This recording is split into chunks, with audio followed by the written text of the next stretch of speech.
Welcome to Nay. Do it. Channel Everyone. This is episode 2026-0413. Okay, so today we are diving into something called DRBENCHER. JJ, you're the benchmark guru.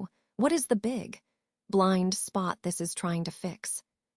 Right, think of it this way, Isabel. Current AI benchmarks are like separate tests for different subjects.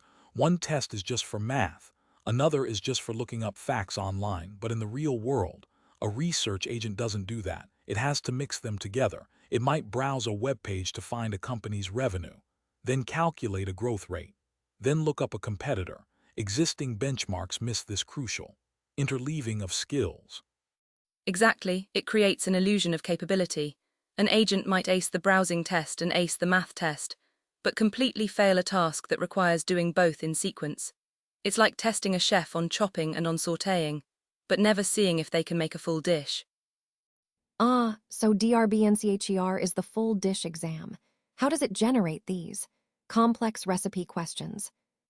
It uses a clever answer-first pipeline.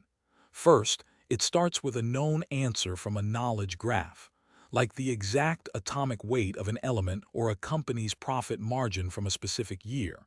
Then, it works backwards to build a question that requires multiple steps to find that answer. And the steps are non-trivial. The criteria are strict. You need to identify the correct entity, maybe from a vague description, then retrieve its specific properties, often more than one. Then finally, perform a domain-specific calculation. All of that, verified by executing code to ensure the gold answer is correct. Wait, you said it's synthetic, so a model generates these questions. Doesn't that mean the generating model could also solve them, making the test too easy? Excellent question. That's where the two-stage verification cascade comes in. They generate a candidate question, then immediately ask a powerful model to solve it. If that model can solve it too easily, the question is thrown out. They only keep the questions that stump the generator itself. It's a filter for genuine difficulty. They also add a diversity filter, using embeddings to ensure the benchmark covers a wide semantic space, not just variations of the same type of problem. So what were the results? How did the top models do on this full dish exam? Not well. The strongest frontier model they tested achieved only 20% accuracy. Only 20%. That's huge. It is, and the human evaluation revealed something just as important. They found that 76% of the questions were valid, but of the errors, 35% were because the knowledge graph data was already stale or outdated. Oh wow. Right, this highlights a fundamental challenge for any system that reasons over real-world data. The ground truth is moving. Your agent might perfectly execute the steps of identification, retrieval, and calculation, but if it retrieves an outdated stock price or an old scientific constant, the final answer is wrong. The benchmark itself exposes this fragility. So it's testing not just the ability to do the steps, but also the recency and reliability of the information it's using.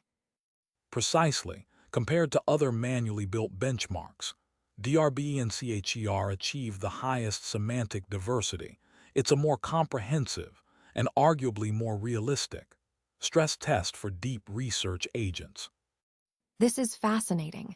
It feels like we're moving from testing isolated skills to testing integrated intelligence, the kind needed for actual research. That's the goal. Benchmarks shape progress. If we only test pieces, we optimize for pieces. DRBENCHER pushes us to build agents that can truly navigate and compute in a messy, evolving information world.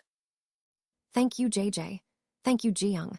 And thank you everyone for watching. We'll see you in the next one. Thank you. Thanks.